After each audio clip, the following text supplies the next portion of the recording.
I want to read a little bit about that.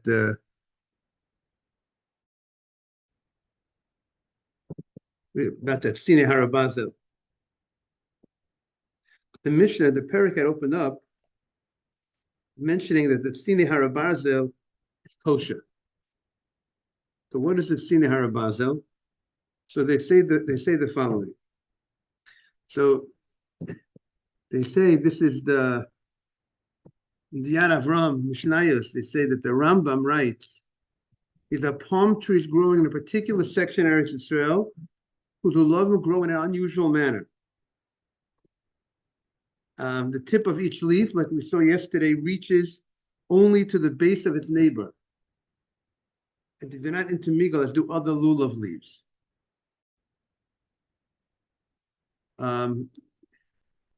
Trees that grow on rocky mountains, rather than on fertile soil, have short leaves, and the lulav itself is hard. So this is the type of this is what it is. These are Sine Harabarzel. And the Mishnah stated that Sine Harabarzel is kosher. And now the Gemara is going to say something fascinating regarding this Sine Harabarzel. What does the Gemara say? So we're on the art scroll. It's 32b.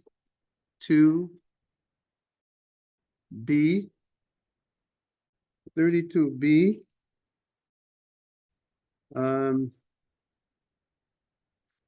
We're Omar Merion, second paragraph on the page. That's what we're up to. Omar Merion, Omar Rishon Levi. Merion said in the name of Rishon Levi. V'omri lo, and some say, Tani Rabba Bamorim Rabbi Yochanan ben Zakkai. Some say that Rabba Bamori said in the name of Yochanan ben Zakkai. There's a question: who is the author of this statement? Shtei Tamorot Yesh Begei Ben Hinnom. There are two palms in the valley of Ben Hinnom, which is near Yerushalayim, near Jerusalem. Va'ula Asham B'neihem, and smoke rises from between these two palms. V'zehu Sheshaninu, and this is what we learn. Sine Harabarzel Sherot. This is what we're referring to. These are the trees by Gei Ben Hinnom. These trees by the valley of Ben Hinnom. There's smoke that goes between these trees. V'zehu Pischa Shel Gehenna. And this is the entranceway of Gehenna. Gehenna, as we all know, is Hell. So this is a fascinating idea that the Gemara is saying about these trees. And so the commentaries explain the following.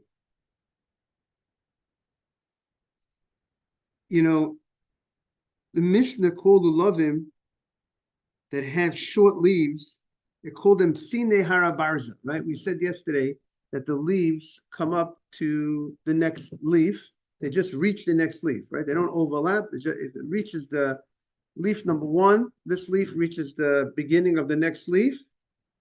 Here's leaf number two, leaf number three. But they're very short leaves. Why are they short leaves? And why are they called Sine Harabarza? So, because since they grow in the entranceway of Gehenna, and the entranceway of Gehenna is called Har HaBarzel. It's called the Mountain of Iron. Why it's called the Iron Mountain? That person can't get out of Gehenna. It's not like a person can go in there and just on his own voluntarily leave. And so someone who's there is as if he is locked up in an iron mountain that you can't conquer. Or it's called that because this is the place that people who go after the Yetzer Hara, the Yetzer Hara is referred to as a mountain. And it's also referred to as iron. So therefore, this Sinei Hara Barzel makes a lot of sense. That why is it called Hara Barzel? Because really, the Gemara says it's in the valley. It's in the valley. If it's in the valley, it's not in the mountain. Between the mountains. So how is it called? Why is it called Hara Barzel? So we're saying because either it's referring to the Yetzer Hara because it's by the entranceway of Gehenna. So it's by the entranceway of Gehenna. So therefore, it's referred to as a har, referred to as a mountain, because the Yetzer Hara is like a mountain, and also the Yetzer Hara is like is like iron, and also the Maharsha says that someone who goes after the pleasures of this world, which a little bit is alluded to in dates. Dates are very sweet. That is the opening that brings him to Gehenna. That brings a person to to end up in the wrong place. The guy goes after focusing on the pleasures of this world.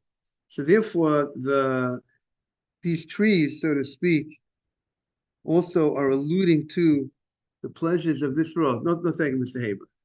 And therefore these are specifically the date trees, or from the family of date trees, even though they don't produce fruits, but they're part of that family of date trees, and therefore it's connected to Gehenna. Okay, so that's a little very interesting idea. So according to this, the entranceway to Gehenna is right near Yerushalayim. That's where the entranceway of Gehenna is. Okay. So now the Gemara says, Lulav sheyesh bo shlosha tvachim. The Mishnah says that a lulav that has 3 tvachim. Right? Good morning, Simon. By the way, I'm having a Hanukkah dinner tomorrow night in the Lower East Side. I got your message, Simon. I know you have something else going on. Yeah. So everyone's invited. I sent you something, right? Only good news. So, Mr. Haber, you got the text message or not really? Yeah, I'm having a dinner tomorrow night in the Lower East Side. Yeah. Okay. So we're on the Gemara on 32b, 32b1. So now the Gemara is discussing a lulav that has 3 tvachim. A lulav that has 3 tvachim, we said 3 tvachim, let's say, is about, if you want, about 11 inches. But a tefach is a little over 3 inches. So a lulav that has 3, so we said that the Mishnah stated, if you go back in the Mishnah on the beginning of the parak. Good morning, Rabbi. Hey, Mike. The Mishnah had stated a lulav that has 3 tvachim, in order that you should be able to wave it, and you have enough room to wave it, because there's a special mitzvah to wave the lulav. As we know, we wave it in all directions, and so there's a certain size that the Mishnah stated the lulav has to be. And if you would read the Mishnah literally, the Mishnah sounds like that. It just says 3 tvachim in order to wave. So what does that mean, right? The Gemara is going to have to explain, what do we mean? Morning, Mark. The Rabbi. Morning. The Mishnah stated a lulav that has 3 tvachim, a lulav that has a certain size, and the Mishnah stated that size is amazing, and it's enough to wave the lulav. That's kosher. So there's a certain specific minimum size of a lulav.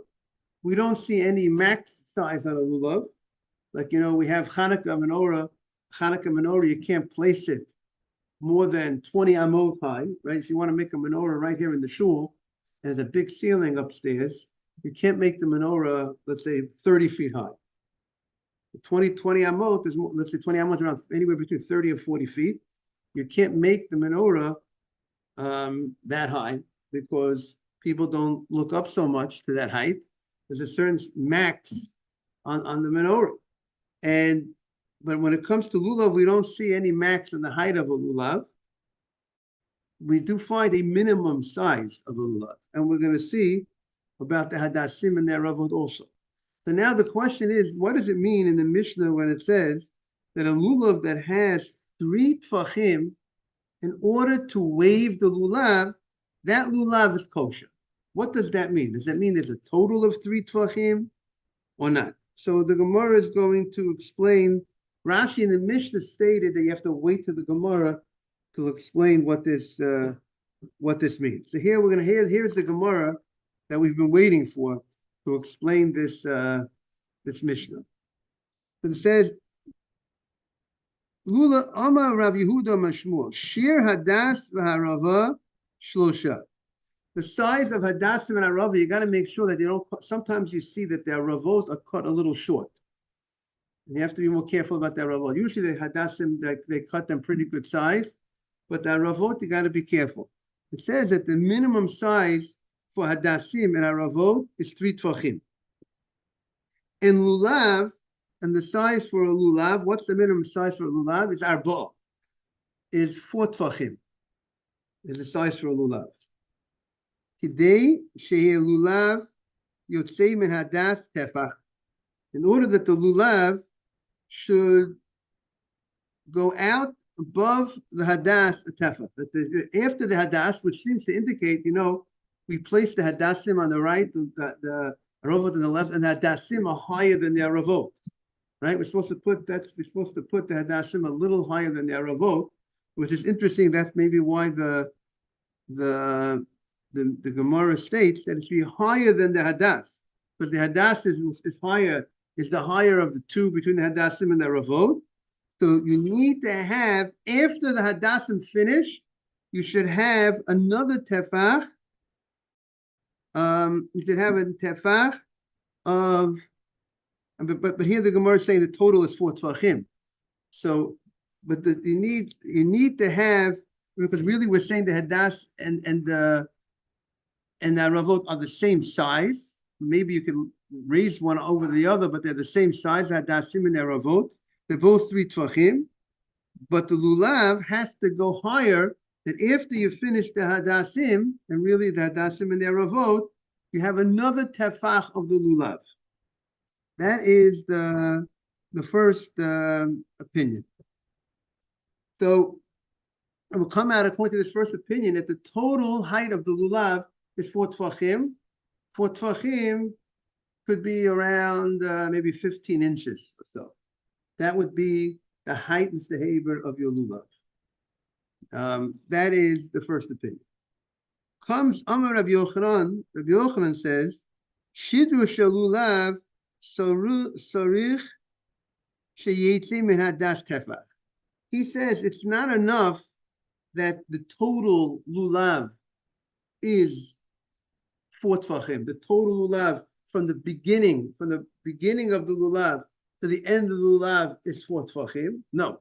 You need that the actual spine of the lulav itself needs to be a minimum of 4 tefachim. And what is the spine of the lulav? Maybe I'm going to get the lulav, so I'll show everybody the lulav.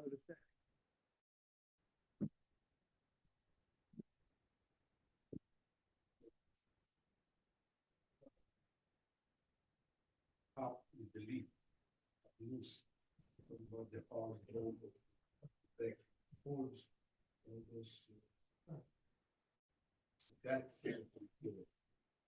And as you know, what happens by the lulav is that you have the spine of the lulav, right? This is the spine. The center of the lulav is the spine of the lulav, and you have branching out from the spine.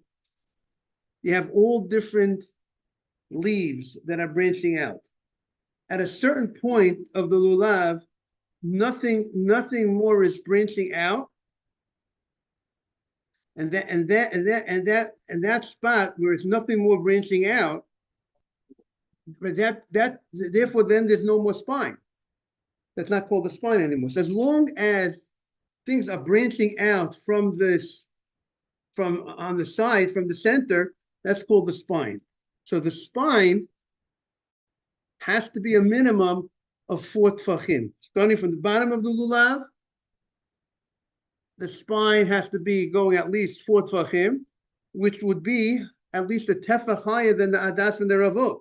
But the hadassim and the ravot, let's say you place the hadassim right over here. You run the hadassim along, let's say make believe this is the hadassim. You run it along you put the hadassim over here, and then let's say it goes up 3 tfachim, and then as long as you have still the spine of the lulav will now still be at least another tefach, that will be kosher. But it's not enough if the spine ended earlier, and then it's not enough that you have a total of 4 tfachim from the bottom of the lulav to the top. Because if the leaves, this is not the spine anymore. The top of the lulav were just a leaf. The spine turns into eventually a leaf at the top because it's no longer spreading out anything on the sides of it. So that's not counted in the equation. What's counted in the equation if there are 4 tfachim of the spine. So therefore, if you have 4 tfachim of the spine, so therefore after the spine you got the leaves that come out. When the spine stops spreading out, then you just got the leaves coming out, and so therefore obviously the height of the lulav would be higher than 4 tfachim. Would be higher. The total lulav will be higher than 15 inches. How big is this lulav? This lulav looks like it's about 3 feet? What is it? 2.5 feet? What? It's about 30 inches. Okay, so we don't have such a trouble today with lulavim. I don't think the issue of lulav being too small. So the spine doesn't have to go over. Right, the spine doesn't have to go to the top. The spine, but you can't snip. We said you can't snip the top of the lulav. You can't cut. That they have to be careful not to snip the top of the lulav. But as long as the spine itself is 4 tfachim, minimum 4 tfachim, then you're good. That's what the Gemara said. But now the Gemara is going to. Rabbi, we talked about not cutting the top. Obviously, they cut the bottom to take it off the tree. They cut the bottom. But once they're done cutting the bottom, can we cut the bottom again? I would think so. I don't know that the halacha says anything about the problem of cutting the bottom. We see the halacha talks about cutting the top, snipping the top off. I don't think we find a problem by the lulav. Like you said, one guy cuts it over here. One guy cuts it over here. One guy cuts it over here. As long as you don't cut it too high, that you left the spine, enough of the spine, you're good. The problem is if you cut it too short, then maybe you didn't leave 4 tfachim of the spine. So, I don't think there shouldn't be any issue, but minimum of 4 tfachim, minimum of 15 inches, let's say, around having the spine, and then you have leaves, whatever leaves you have that grow. It can be longer. There's some people have these big lulavim, tremendous lulavim, for beautification purposes. So that's what the Mishnah says. But the Gemara says. So we have a machloket. So we have a major machloket in what's the minimum size of a lulav? Is it just does the lulav have to be 4 tfachim of the spine, then the leaves, or does it have to be, or could it be 4 total, the spine and the leaves? So the Gemara is going to deal with that right now. So the Gemara says, Tanan, we learned in our Mishnah. So now, what the Gemara usually does is, if you bring a dispute between 2 different rabbis, you want to prove which one's right, which one's wrong. So Gemara now is going to try to figure out which one seems to be correct. And first, the Gemara is going to question both opinions. But our Mishnah says, Hanan, lulav sheyesh bo shlosha tfachim telanaya bo kosher. The Mishnah says a lulav that has 3 tfachim, 11 inches, let's say, in order to wave the lulav. So what does our Mishnah seem to indicate? Not, you don't even less than 4 tvachim. The Mishnah talks about 3 tvachim. No, and 11 inches, not 15 inches. So how, it's not 4 tvachim, 3 tvachim. So how, which is a question of both opinions. Because both opinions hold you need at least 4 tvachim, either 4 tvachim total or 4 tvachim of the spine, then the leaves. But our Mishnah talks about 3 tvachim. Everyone hears the Gemara's question? Is it clear the Gemara's question? Ralph, Mr. Haber.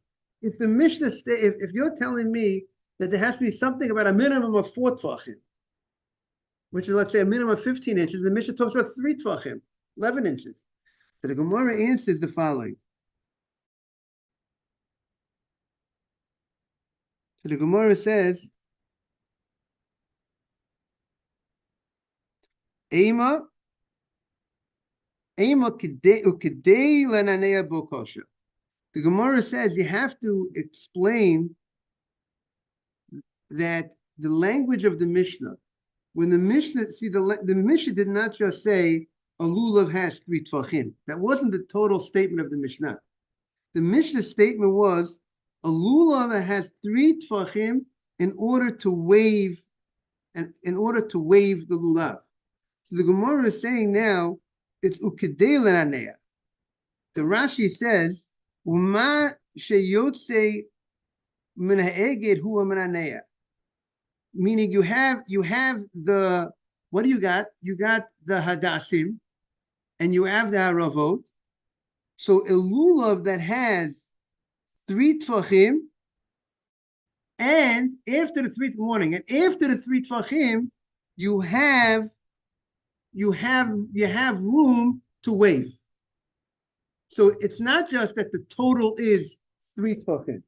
It's not that the total lulav is 3 tvachim. You need to have a lulav has to have 3 tvachim, which matches which matches the. Good morning. That's Ronnie's brother. Went to see her. 3 tvachim, which matches the hadassim and their ravot. Plus, you need to also have a certain amount to be able to wave after that. To wave the lulav. That after you have after you have the 3 tvachim of the lulav, which matches the size of the hadassim and the ravot, you got the hadassim and the ravot over here, and you got 3 tvachim of the lulav. But besides the 3 tvachim of the lulav, which matches the 3 tvachim of the hadassim, you need to also have room, a certain amount to wave. So now, what does that mean? So one opinion. So one rabbi says, what does that mean? A certain amount to wave. So one opinion says 1 tefach, and that 1 tefach of leaf. It could be a tefach of leaf. It doesn't have to be. As long as you'll get 4 tvachim at the end. You don't need to have. One rabbi would say it means you have the lulav that has 3 tvachim plus what you need to wave. So how much you need to wave? So one rabbi would say you need 1 tefach. Well, you need 1 tefach to wave. And the other rabbi says when it says in order the amount to wave, it means you need to have a tefach of the spine. You need to have, in addition to the 3 tvachim of the lulav that matches the 3 tvachim of the hadassim and the ravot, you need another tefach of the spine of the lulav to protrude above the hadassim and the ravot, and then comes the more leaves. Right. So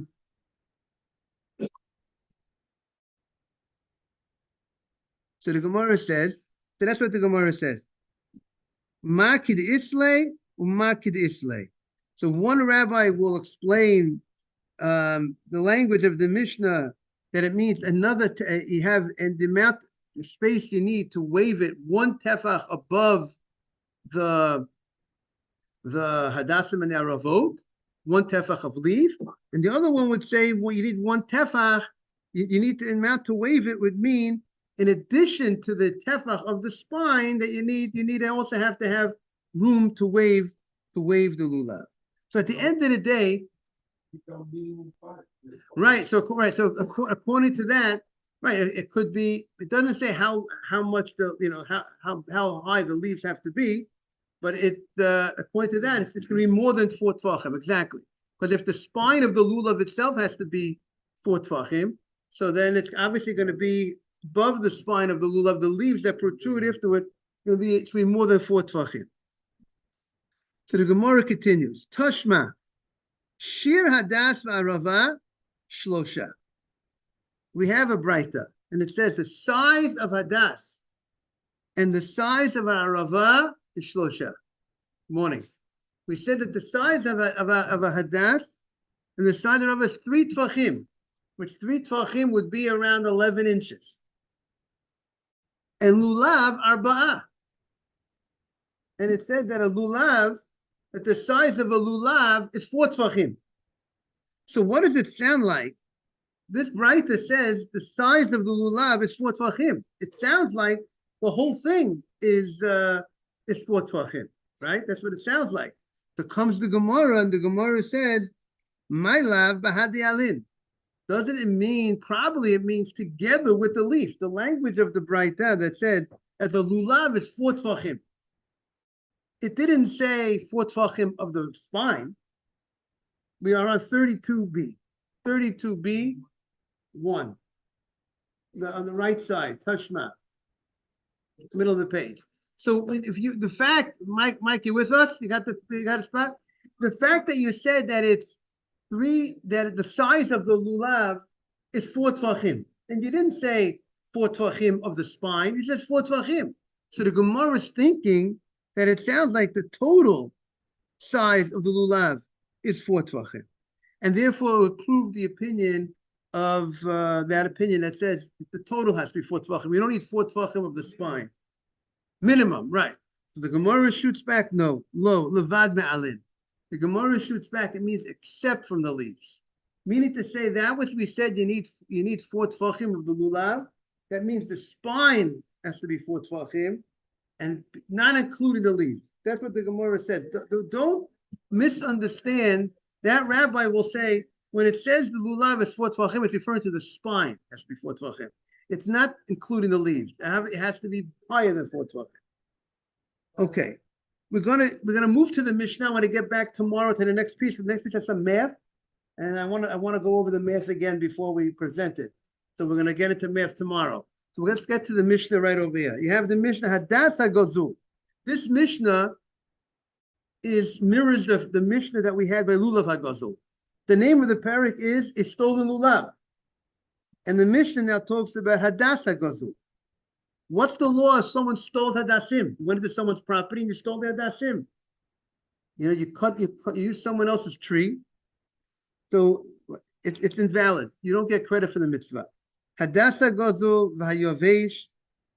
By the way, I was learning yesterday Mesilat Yesharim with somebody, and he quotes. And he quotes this parak of lulav hagazul, of the stolen lulav. He talks about the idea that if somebody goes ahead and does a mitzvah on your boss's time, you're working for somebody hires you to work 9 to 5, and you do a mitzvah on his time. You know, when you're supposed to, when the boss wants you to be working. So he says, he quotes this Gemara that we're having, the Gemara that says that you don't get credit for the mitzvah. It's possible. I stole the guy. He calls it stealing. This Mr. says, unless the guy gives you that allowance to do understood between you and the employer, right? But if you're playing around with your people, if employees are playing around with their phone and using their phone, surfing the internet when they're supposed to be working, so Mr. says that's stealing. If that's stealing, so that's the case, he says there's no difference between stealing time or stealing an item. And therefore, you will not get credit for that mitzvah, just like this Mishnah says, you don't get credit for doing a mitzvah with stolen goods. That's what he said. Hadas hagazul v'hayavesh pasul. Also, if the hadas is dried out, the hadas is dried out because we also have the halacha. We say by pre-eitz hadar that the etrog has to be beautiful, can't be dried out. All the 4 species can't be dried out, and if they're dried out, it's invalid. We're going to have to see what's called dried out by the Hadashim. But this is, if it's dried out, it's possible. Shalashera, If it's Asherah, these are the trees that they used to worship, Avodah Zarah. These are special trees that were in Israel that the Torah talks about. You gotta burn those trees. If a city, if most of the members of the city were persuaded to worship idols, and the Torah says, what do you do with the items, the movable items of the city? You bring to the center of the city and you burn all those movable items. So the Hadassim from that type of city, pasul, it would be invalid for you to use Hadassim from Ir Hanidachat, from that city, because since the Gemara is going to say something that's standing to be burnt is missing in size. We treat it as if it's burnt already. And if we treat it as if it's burnt, and we said a moment ago, there's a certain size for Hadassim. Has to be a minimum of 3 tvachim, but if it's going to be burnt, so we look at it. Good morning, good to see you. Welcome. Good to see you. So if it's burnt, it's not there. So therefore it is pasul. Nakdam rosho. If the top of the hadas, you cut off the top of the hadas, it was snipped. The top of the hadas was snipped. It loses its beauty when something is snipped on the top of the hadasim. So therefore, it's also invalid. Just like we said, if you snip the top of the lulav, if you snip the majority of the leaves, it would be invalid. If you snip the top of hadasim, it would also be invalid. Nifrisu alav. If a majority of the leaves fall off, the fact that you got some leaves left, it's also invalid. Oh, of the Hadassim. Yeah. We're gonna wait and see what we say about that Ravot. But we have to see. We have to wait and see what the halacha is about it. If you want, we could take out the. If you look at the Mishnah on Lamed Gimel Lamed Beis. Look at the Mishnah 33b. Look at the Mishnah. What is it about that Ravot? Mark is talking about that Ravot.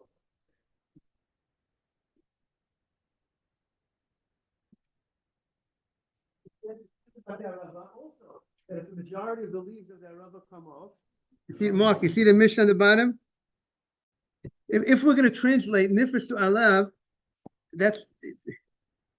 it says that it's invalid. So let's look at the Shulchan Aruch, the Tuf Reish Mem Zayin, 33b. Look at the Mishnah, everybody. 33b. We're turning the page. 33b3 or 33b4. 33b4 on the top of the page. If it leaves were torn, right? So there's a question, what does it mean the leaves were torn, right? You see where it says nifris alav?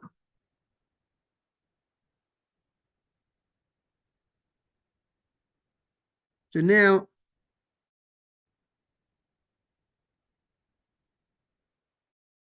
so we're gonna have to see more about this. We'll get there and we'll see how to translate, we'll look into the halacha when we get over there about the leaves of the Ravot. So we're going to stay tuned regarding the Ravot, but that's where the discussion is going to be on 33b regarding the leaves of the Ravot.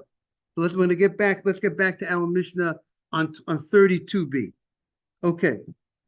So on 32b, we just said if the majority of the leaves come off from the Hadassim, it's invalid. Then the Mishnah continues. Sometimes it's berries that grow on the. You ever see berries that grow on the Hadassim? You're supposed to cut those berries off before the Yom Tov.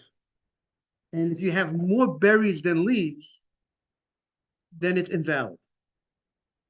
Is that clear? So that's what the Mishnah said. If there are more we're on 32b. If there was more, we're on 32b3, right? They want you to remove the berries before Yom Tov, but the berries take away. You ever saw berries? It's little berries, It looks like a small little, right? It looks like a small little blueberry. What does it look like? Small, right? But if you have more berries than we are on 30, we're on 33. Yeah, 32b3.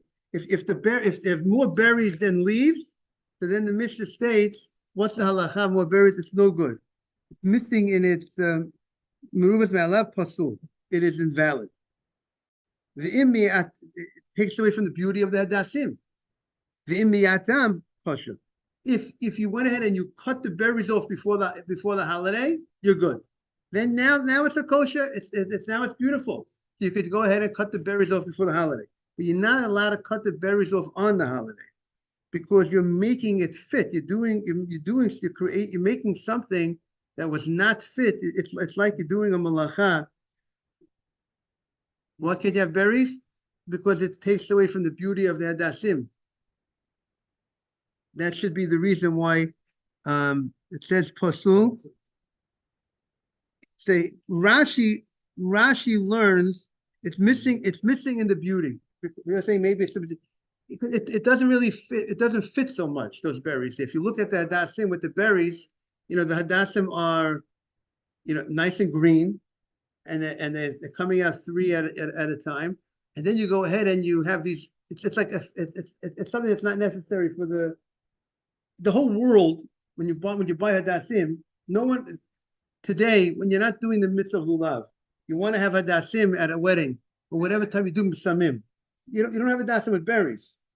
So it seems that even today, independent of the beauty aspect, really, if you would have hadasim with berries on it to say burning, I say misamim, it's not a problem, right? But yet we don't. If you want to have nice hadasim, we don't have berries. It seems that it's a lack of beauty to have these. It's something extra. What do you say?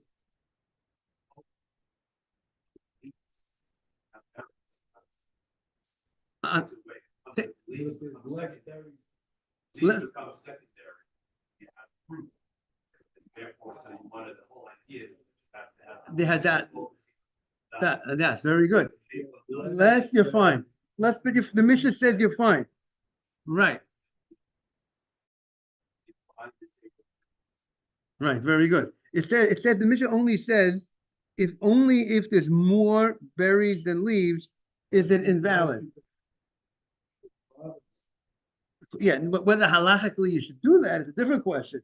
Because maybe ideally it's still nicer to get rid of the berries. I mean, I think we would still tell people take off any berries you have. Don't leave any berries.